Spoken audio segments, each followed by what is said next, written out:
Welcome everyone, join us today as we delve into the life and legacy of Joey Molland, the talented guitarist, songwriter, and last surviving member of Badfinger's classic lineup. So let's dive in. Joey Molland, born Joseph Charles Molland on the 21st of June 1947, in Edge Hill, Lancashire, in England. He was zodiac sign Cancer. Growing up near Liverpool's Penny Lane, Joey started playing piano at 5 or 6 years old. At 11, while waiting to go out and play with friends, his life took a turn when he heard Elvis Presley's Blue Suede Shoes on the radio. Inspired, he borrowed his brother's guitar and record collection, featuring artists like Buddy Holly, Chuck Berry, and classical guitarist Andres Segovia, and taught himself to play. Though he never imagined music would become his career, he quickly fell in love with it. At 15, Joey began working on the docks before taking a job as an office boy. His lunch breaks led him to the Cabin Club, where he discovered live music and saw bands like the Beatles, whose talent left a lasting impression. One day in town, he ran into Pete Wiggins, who remembered him from playing guitar on Liverpool street corners.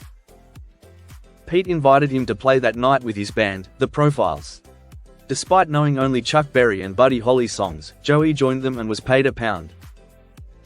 The next night, he played again and earned another £1, quickly realizing he could make more from music than his regular job. As his musical journey continued, he started frequenting the Blue Angel Club, where he played with the Masterminds. When their guitarist left, Joey was asked to join. Joey began his recording career in 1965 with the Masterminds, who released a single on Immediate Records. The record featured a cover of Bob Dylan's She Belongs to Me on the A-side and an original song, Taken My Love, on the B-side. After the band split, Joey joined the Merseys as part of their backing group. While he never recorded with them, he toured alongside the band. In 1967, Joey became a member of GaryWalker&TheRain, a band led by former Walker Brothers drummer Gary Walker. Between 1967 and 1969, the group released multiple singles, an EP, and an album on Polydor and Philips in the UK and Japan. Their album, Number 1, included 4 songs written by Joey and gained popularity in Japan. However, limited success in the UK led to the band's dissolution by 1969. After GaryWalker&TheRain disbanded in early 1969, Joey returned home to stay with his parents for about a month, considering stepping away from music and playing locally while finding a job. Encouraged by his father to continue pursuing music, he returned to Liverpool, spending time jamming with friends Billy Kinsley and drummer Dave Clark without forming a formal band. Kinsley, who was familiar with the Ivies, learned that their bass player, Ron Griffiths, had left the band after recording Come and Get It that summer. Initially interested in joining as their bassist, Kinsley discovered they were instead searching for a guitarist. He recommended Joey for the role, leading to an audition in London, where Joey performed a few songs, discussed songwriting, and ultimately secured the position.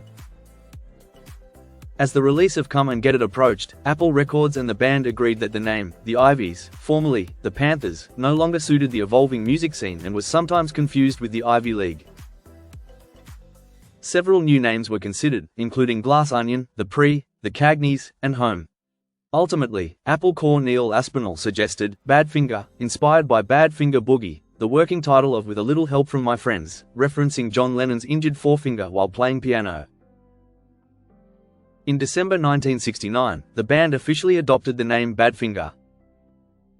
George Harrison later joked that the name came from Helga Fabdinger, a stripper the Beatles had known in Hamburg. Badfinger, consisting of Joey, Pete Ham, Tom Evans, and Mike Gibbons, was one of the first bands signed to Apple Records after its launch in 1968. Closely linked to the Beatles, they gained recognition with Come and Get It, written and produced by Paul McCartney. Their hit Day After Day was produced by George Harrison, who also played slide guitar, while No Matter What was produced by Beatles associate Mal Evans. Their song Without You later became a massive hit for Harry Nilsson. The band performed at Harrison's 1971 concert for Bangladesh and contributed to his All Things Must Pass album, as well as John Lennon's Imagine. Known for their melodic sound and tight harmonies, they often drew comparisons to the Beatles. However, by 1972, Badfinger faced struggles due to Apple Records' financial troubles and allegations of mismanagement, leading them to sign with Warner Brothers.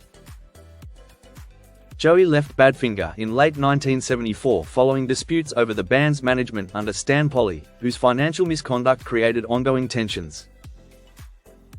Just months later, in April 1975, Pete Ham took his own life.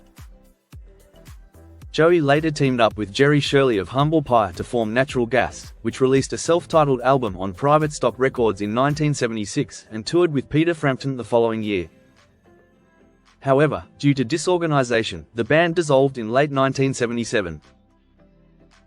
Joey reunited with former Badfinger bandmate Tom Evans to release 2 albums under the Badfinger name, Airwaves in 1979, and Say No More in 1981. Following their split, both led separate touring versions of Badfinger until Evans's death in 1983.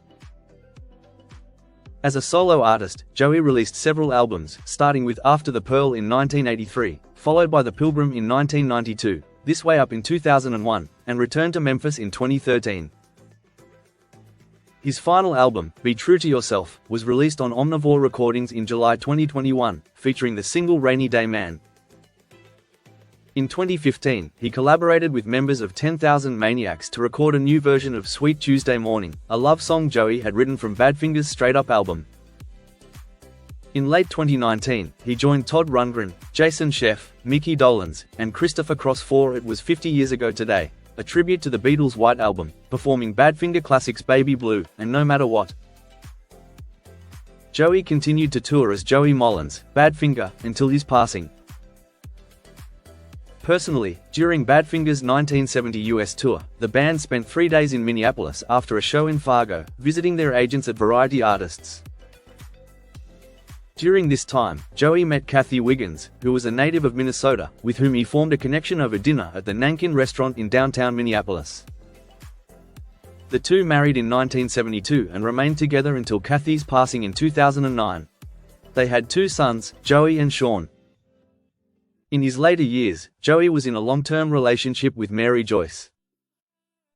By late 2024, he faced significant health challenges, and on December 8, Mary shared on Facebook that he was in the ICU battling multiple complications. Sadly, on the 1st of March 2025, Joey Molland passed away from complications of diabetes and pneumonia at St. Louis Park, Minnesota, surrounded by family and close friends. He was 77 years old. And there you have it. Despite the hardships and tragedies that surrounded the band, Joey's passion for music never wavered. His legacy lives on through the timeless songs that continue to inspire fans and musicians alike. Thank you for watching. Don't forget to like and subscribe for more videos on your favorite artists, just like this. Take care and bye for now.